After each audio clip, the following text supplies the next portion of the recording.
and monsters wear many faces.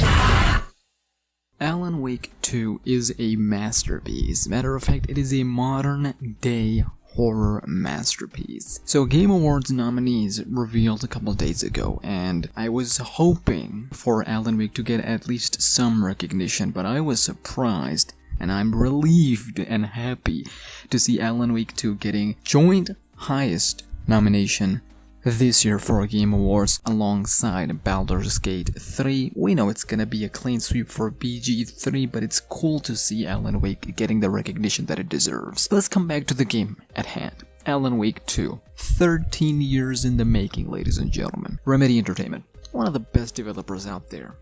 Max Payne, Max Payne 2, Alan Wake, Quantum Break, Control, and now Alan Wake 2. Each of their game, ridiculously polished, mind-blowing, mind-bending storylines. Max Payne 2 have always been fantastic, top tier, and I'm so excited for the remake after playing Alan Wake 2, it just makes me so excited. But Alan Wake 1 was special, it was something so special, like nobody had experienced something like that. Remedy games have always been something that comes once in a generation, and we're talking about like each generation of consoles.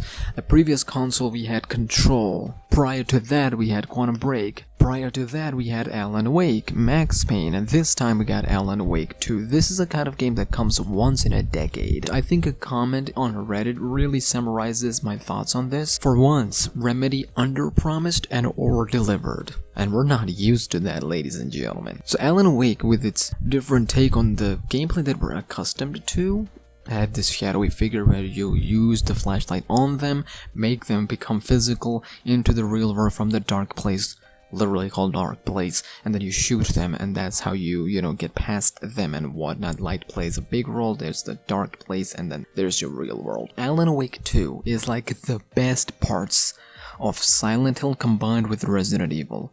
The storytelling from Silent Hill and the gameplay, the best portions of gameplay from Resident Evil.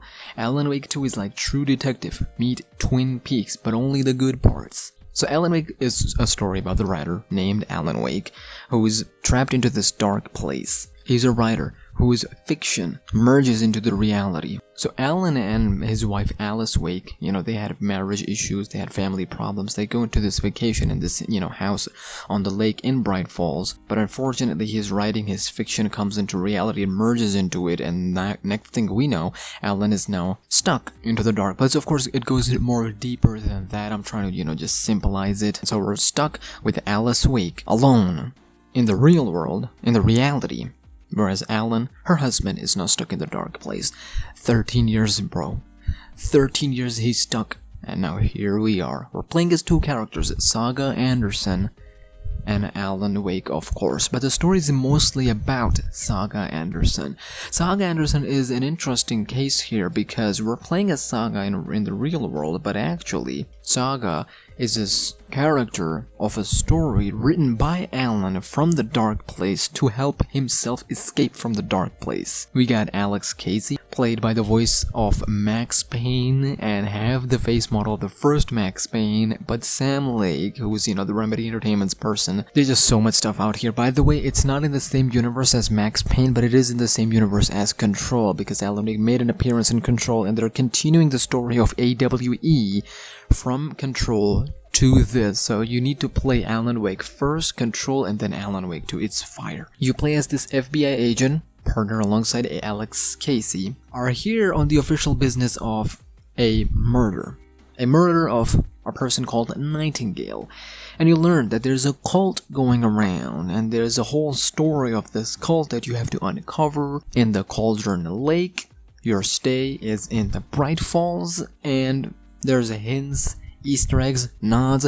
They're a continuation of the story of the characters from the first Alan Wake. The story is filled with mind-bending twists, surprises. It just is so easy to get into it. The story is so layered. It is meta. It is horrific in not the way you think. Yeah, sure, it is a horror game, so there are monsters here, but I don't know. It's more of like the good horror, right? It's not always about jump scares, and by the way, the game has jump scares, yes, but not in a way you think. Like, yes, it has jump scares, literally, like, it has jump scares, and they're used timely, they're used in a way, always puts you on edge, making you think that a fight is always around the corner. Yet it never happens. It does happen sometime, but it always puts you on edge, and that has been the story so far. Every time I turn a corner, I'd see the shadowy figures, and they're always like, you feel like there's always gonna put their hands up, and you're gonna be stuck in a fight. Numbers game, like, it's easy to, move around and, escape them, and the game is not combat focused heavily, as like compared to Resident Evil 4. It's mostly exploring, puzzles. The game rewards. It rewards you tremendously for observing. It rewards you tremendously for observing, bro. The more you observe, the satisfying it gets when you finally connect the two dots in your head. Then there's Saga's Mind Palace, a place where you can solve the cases as they're going on in your head.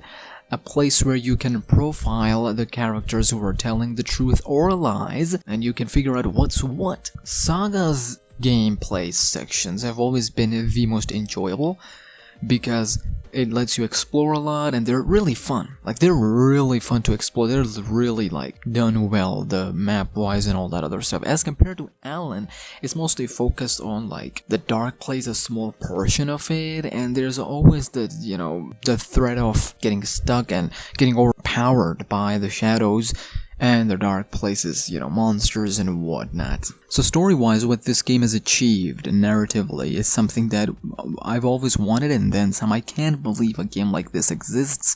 What it achieved on a technical level is nothing less of marvelous. It is a majestic achievement. The audio design is probably one of the best you'll ever have for a next-gen game. The way it blends the live action and the 3D animations, it is just out of this world. It is something that we only dreamed of when we were kids. It is something that we've only dreamt of. It is something that would not have been possible just a few years ago, ladies and gentlemen. But Remedy Entertainment has achieved that. It has achieved that with Alan Wake 2. The real-time loading of environments, the changing of environments as you are playing, it is crazy. So when you play Alan's section, and when you get to a crime scene or a murder site, you can literally write something in the place in the story in real time. So a place here, it might be just 4 walls, blank. Alan can then, look around, get some words, get some ideas, visions for what he should write next, and then he writes something into the story, and that place in real time changes. That is something that is only possible today. It would not have been possible just a few years back. So that is just one of many technical achievements. I already talked about the sound design, a great use of, soundtrack here. It is just unique and innovative, and what it has achieved is monumental, and I don't think we'll see something of that nature anytime soon. We might get it in the future, but what it has achieved here is monumental, and it deserves all the credits that it's getting. It deserves all the good stuff. Now, there's only one caveat I have, and that is the ending. I am a little shaken by the ending. I'm a little depressed by the ending. The ending really blew my mind. The ending made me go, come on, man, don't do that to me. Now I'm depressed.